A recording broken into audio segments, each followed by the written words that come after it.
Hello and welcome to Intellify. I am Vishwa Kapadia. Today I am going to talk about forms of market. In forms of market, I am going to talk about perfect competition, determination of market equilibrium under perfect competition, and effect of shifts in demand and supply. So, before starting perfect competition, I would like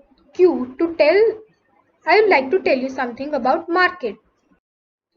Now, generally when we talk about market, we think of it as a physical place where goods are being bought and sold.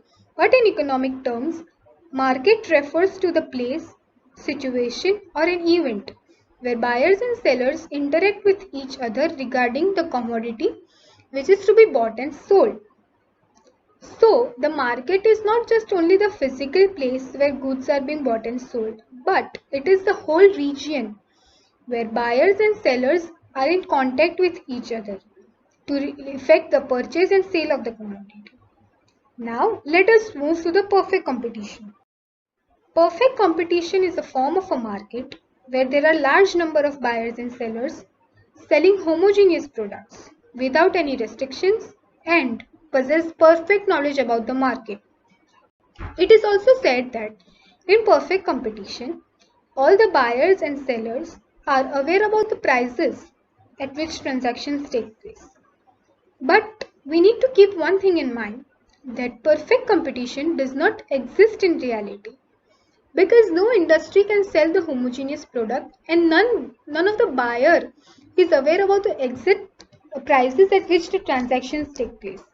But it is said that the highly competitive markets for commodities like oil or wheat or rice are closest real world example. Now we are going to study more about perfect competition through its features. First feature is large number of buyers and sellers. We saw in the definition that perfect competition is a form of a market where there are large number of buyers and sellers. This is because none of the buyer or a seller individually can influence the price or output of the industry. This means that individual buyer and seller is very small compared to the size of the market. The second feature is homogeneous product. The firms in this form of market are selling homogeneous product. Homogeneous products are identical, which is of same shape, size, color, etc. This is because no buyer will have any preference for the product of any seller over the others. Because of this, the uniformity of price is also maintained. Feature is free entry and exit of the firms. In this form of market, the firm can enter and exit on their own wishes. There is no legality in the entry of the firm. This reason is very simple. If a firm is hoping for a profit, the firm will enter the business. And if they see a probability of loss, the firm will leave the market. The feature is perfect knowledge of the market. We also saw this in the definition that both buyer and seller possess the perfect knowledge about the market, which means that both the buyer and the seller are aware about the prices at which the goods are being bought and sold. This also helps in maintaining uniformity in prices, and this also states that no seller can fool the buyer or no seller can charge higher than the market price. The next feature is perfect mobility of the goods. Perfect mobility means goods are free to move to those places where they can fetch the highest prices. Perfect mobility also allows the good to reach everywhere, so there is no shortage of goods. The last feature is firm is a price taker. Firms in the perfect competition are price taker. Here, price taker means that the firms can't set their own prices, but they have to take the price set by the industry. This states that by this, no seller can charge higher than the market price and also the price remains uniform. Now you must be wondering how the industry sets the price. Industry sets the price according to the market forces of demand and supply. Now let us have a look at this diagram. The left hand side diagram is of the market where the demand curve and the supply curve intersect at the point and at this point the price is decided, and this price is then taken by the price taker firm.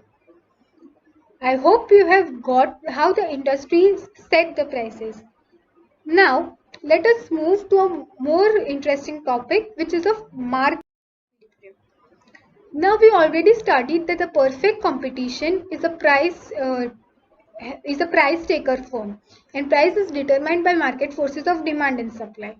Now, we also know that the equilibrium is a state of balance. So, under perfect competition, market equilibrium is determined when market demand is equal to the market supply, which also means when quantity demanded of a commodity is equal to quantity supplied. Now, it is also important to note that price corresponding to market equilibrium is equilibrium price, and corresponding quantity is called the equilibrium quantity. Now you must be wondering that how the market equilibrium is determined. So we'll now look at the determination of market equilibrium. We'll get this through by studying this table and this diagram. Now let us have a look at this table. In the first column of price is increasing from rupees 2 to rupees 10. Now as we know that as the price increases, demand falls. Demand is falling from 100 units to 20 units. And as the price rises, supply also rises. So supply is increasing from 20 units to 100 units. This creates three situations: excess demand, excess supply, and the market equilibrium. Now let us have a look at this diagram. We can see that the point at which the demand curve and supply curve intersects, this is the point of market equilibrium. We can see that point E is the point of market equilibrium. Now we can see two more situations, which is of excess demand and excess supply. Excess demand is the first two units where market demand is more than market supply, and excess supply is the last 2 units where the market supply is more than market demand. Now let us look more closely at the situations of excess demand and excess supply. Excess demand refers to the situation where quantity demanded is more than quantity supplied. In this situation, the market price is less than equilibrium price. Now what happens in this situation is that it creates the competition among the buyers, because as the demand is more, it creates a competition among the buyers to buy the product. This leads to the rise in price. Now as the price rises, it will reach the equilibrium price. Now the situation of excess supply. Excess supply refers to the situation where quantity supplied is more than quantity demanded. Under this situation, market price is higher than the equilibrium price. Now in this situation, there will be a competition among the sellers, because as there is excess supplies, sellers want to sell out their product. So the seller will try as much as to lower its price so that it will reach this equilibrium price. Now, apart from this excess supply and excess demand, there can be a situation where there can be increase in demand or decrease in demand, or increase in supply or decrease in supply. This creates shifts in demand and supply. Now let us look at shifts in demand. Okay, shifts in demand occurs in two situations. First one is rise in demand and second is fall in demand. Let us look at the rise in demand. Generally, we know that demand is affected by some factors. These factors include price of the good, price of other goods, income of the consumers, etc. Now we know that as the income of the consumer rise, he will demand more. Now this leads to rise in demand. Now let us look at the effect of rise in demand. Okay, look at this diagram. D and S are original demand and supply curve. The point at which it intersect is the equilibrium point. And P0 and Q0 are equilibrium price and equilibrium quantity. Now rise in demand caused the demand curve to shift to the right. Now the new demand curve is D dash and the supply curve. Now this new demand curve and supply curve intersects and creates a new equilibrium point. And P1 and Q1 are the new equilibrium price and new equilibrium quantity. This results in increase in equilibrium price and equilibrium quantity. Now let us move to the second situation of fall in demand. Now when the income of the consumer falls, its demand also falls. Now let us look at this. D1 and S are original demand and supply curve. Now fall in demand leads a leftward shift in the demand curve. So D2 and S creates a new equilibrium point, and P2 and Q2 are new equilibrium price and new equilibrium quantity. This leads to decrease in equilibrium price and equilibrium quantity. Now this was all about demand. The same can occur in supply also. Now let us look at effects of shift in in supply also there are two situations, an increase in supply or a decrease in supply. First look at the increase in supply. In this diagram we can see that D and S are original demand and supply curve. They intersect at an equilibrium point, and P0 and Q0 are the equilibrium price and equilibrium quantity. Now an increase in supply causes rightward shift in the supply curve.